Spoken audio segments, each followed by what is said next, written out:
تنگ دست مقروض انسان جس سے قرضہ لینا ہو وہ غریب ہو، اسے مہلت دینے کا کتنا ثواب اجر ملتا ہے۔ بخاری اور مسلم کی حدیث پاک ہے۔ حضرت حذیفہ بیان کرتے ہیں کہ رسول اللہ صلی اللہ علیہ وآلہ وسلم نے فرمایا، تم سے پہلی امتوں کا واقعہ ہے کہ فرشتوں نے ایک شخص کی روح قبض کی، پھر انہوں نے اس سے پوچھا، کیا تم نے کوئی نیک کام کیا ہے؟ اس نے کہا نہیں۔ فرشتوں نے کہا یاد کرو۔ اس نے کہا میں لوگوں کو قرض دیتا تھا اور اپنے خادموں سے کہتا تھا کہ وہ تنگ دست کو مہلت دیں اور مالدار سے درگزر کریں۔ حضور نبی اکرم صلی اللہ علیہ وآلہ وسلم نے فرمایا، اللہ عز و جل شانہ نے فرشتوں سے فرمایا تم بھی اسے درگزر کرو، اس سے تم بھی درگزر کرو۔ یہ حدیث پاک بخاری اور مسلم میں ہے۔ دوسری حدیث پاک ہے،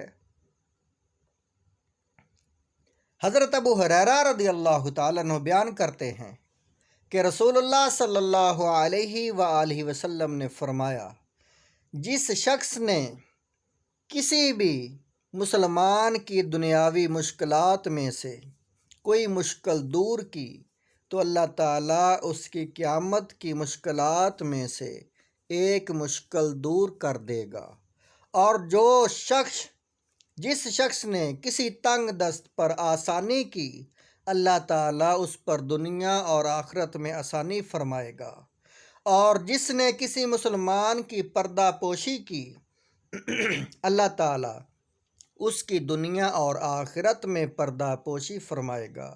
اور جب تک کوئی بندہ اپنے بھائی کی مدد کرنے میں مصروف رہتا ہے اللہ تعالیٰ اس کی مدد فرماتا رہتا ہے۔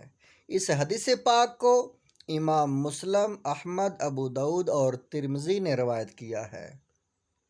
حضرت ابو ہریرہ رضی اللہ تعالیٰ عنہ سے روایت ہے کہ رسول اللہ صلی اللہ علیہ وآلہ وسلم نے فرمایا، جس نے کسی تنگ دست کو مہلت دی یا اس کا قرض معاف کر دیا اللہ تعالیٰ قیامت کے دن اسے اپنے عرش کے سائے میں رکھے گا، جبکہ اس دن اس کی رحمت کے سائے کے سوا کوئی سایہ نہیں ہوگا۔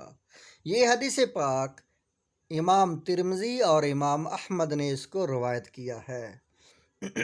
دوسری حدیث پاک ہے، حضرت عبداللہ بن عمر رضی اللہ تعالیٰ عنہما بیان کرتے ہیں کہ رسول اللہ صلی اللہ علیہ وآلہ وسلم نے فرمایا، جو آدمی چاہتا ہے کہ اس کی دعا قبول کی جائے اور اس کی مشکل دور کی جائے تو اسے چاہیے کہ وہ تنگ دست یا مقروض کے لیے آسانی پیدا کرے۔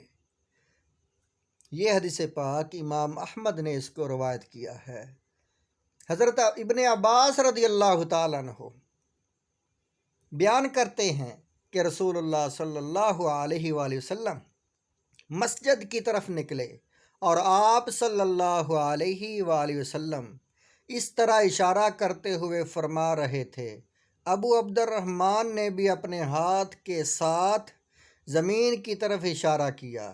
جو شخص تنگ دست کو مہلت دے یا اسے معاف کر دے اللہ تعالیٰ اسے دوزخ کی تیز لو سے بچائے گا، یعنی دوزخ سے اللہ تعالیٰ جو قرض دار کو قرضہ معاف کرنے والا غریب انسان کو اس کو اللہ تعالیٰ دوزخ سے محفوظ فرمائے گا۔ صحابی رسول حضرت ابو الیسر رضی اللہ تعالیٰ عنہ سے روایت ہے کہ رسول اللہ صلی اللہ علیہ وآلہ وسلم نے فرمایا، جو شخص یہ پسند کرتا ہے کہ اللہ تعالیٰ روز قیامت اسے اپنے سائے میں لے تو اسے چاہیے کہ وہ تنگ دست کو مہلت دے یا اس کا قرض معاف کر دے۔ حضرت عبداللہ بن مسعود رضی اللہ تعالیٰ عنہ بیان کرتے ہیں کہ حضور نبی اکرم صلی اللہ علیہ وآلہ وسلم نے فرمایا، جو مسلمان کسی دوسرے مسلمان کو 2 مرتبہ قرض دے تو گویا اس کا ایک مرتبہ صدقہ کرنا شمار ہوگا۔ حضرت انس بن مالک رضی اللہ تعالیٰ عنہ سے مروی ہے کہ رسول اللہ صلی اللہ علیہ وسلم نے فرمایا، معراج کی جس رات مجھے سیر کرائی گئی، میں نے جنت کے دروازے پر لکھا ہوا دیکھا، صدقے کا ثواب 10 گنا اور قرض کا ثواب 18 گنا ہے۔ میں نے پوچھا، اے جبرائیل، قرض دینا صدقے سے افضل کیوں ہے؟ جبرائیل نے کہا، اس کی وجہ یہ ہے کہ بعض اوقات بھیک مانگنے والے کے پاس کچھ نہ کچھ ہوتا ہے، پھر بھی وہ بھیک مانگ لیتا ہے، اور یہ کہ اسے معلوم ہے کہ بھیک واپس نہیں کی جاتی، جبکہ قرض مانگنے والا بغیر حاجت کے قرض نہیں مانگتا، اور اسے معلوم ہوتا ہے کہ یہ قرض واپس بھی کرنا ہے۔ اسے ابن ماجہ نے اور طبرانی نے روایت کیا ہے۔